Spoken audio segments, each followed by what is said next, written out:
৭৭ সালে বামফ্রন্ট ক্ষমতায় আসার সময় বিভিন্ন রিফিউজি কলোনিতে, যেগুলি মূলত ৭১ সালের পরে তৈরি করেছিল ভারত সরকার, সেখানে গিয়ে তাদের কাছে রিফিউজিদের কলোনিতে গিয়ে বামফ্রন্টের নেতারা বলতো যে সিপিএম ক্ষমতায় আসলে রিফিউজি কলোনি থেকে তাদেরকে স্থায়ী বাসিন্দা দেওয়া হবে।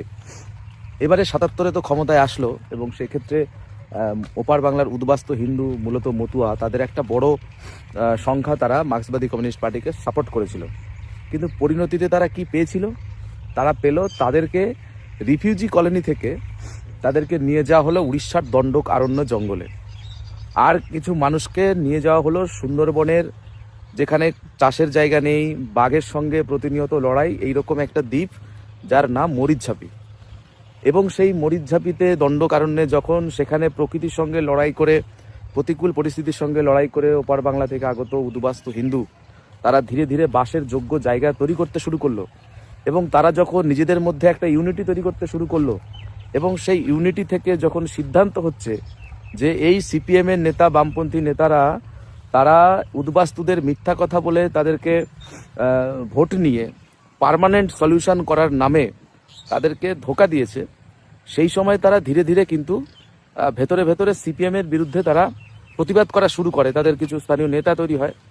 তখনই কিন্তু দেখলাম আমরা ভয়ঙ্কর সিদ্ধান্ত নিল জ্যোতিবাবু সরকার। জ্যোতিবাবু সরকার সেখানে পানীয় জলের ডেভেলপমেন্ট করবেন, ছোটোখাটো কিছু কারখানা করবেন, এই রকম কথা বলে, উন্নয়নের কথা বলে সেখানে মরিচঝাপিকে শূন্য করার প্রচেষ্টা নিল।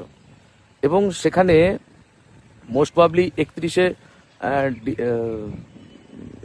ডিসেম্বরই হবে খুব সম্ভবত, 1979 এই টাইমে মরিচঝাপিতে নির্বিচারে গুলি চলে, এবং গুলি চলার পরে মরিচঝাপিকে হিন্দু শূন্য করে দেওয়া হয়, উদ্বাস্তু শূন্য করে দেওয়া হয়। প্রথমে তাদেরকে বলা হয় ওখান থেকে পালিয়ে যেতে, সেখানে তারা একবার বাংলাদেশ থেকে পালিয়ে এসছে, তারা পালিয়ে যেতে চায় না। তারপরে তাদের উপরে জলের পাইপলাইন কেটে দেওয়া হয়, পানীয় জল খেতে পারে না তারা, এবং সর্বশেষ করে পানীয় জলের সঙ্গে বিষ মিশিয়ে দেয়।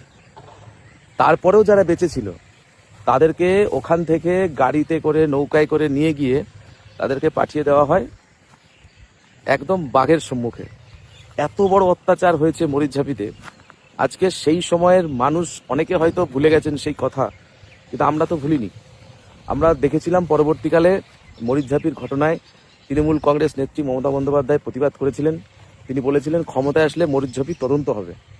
আজকে ক্ষমতায় এসছে, মরিচঝাপির যে তদন্ত কমিশন বসানো হয়নি, তার কোনো রেজাল্ট নেই।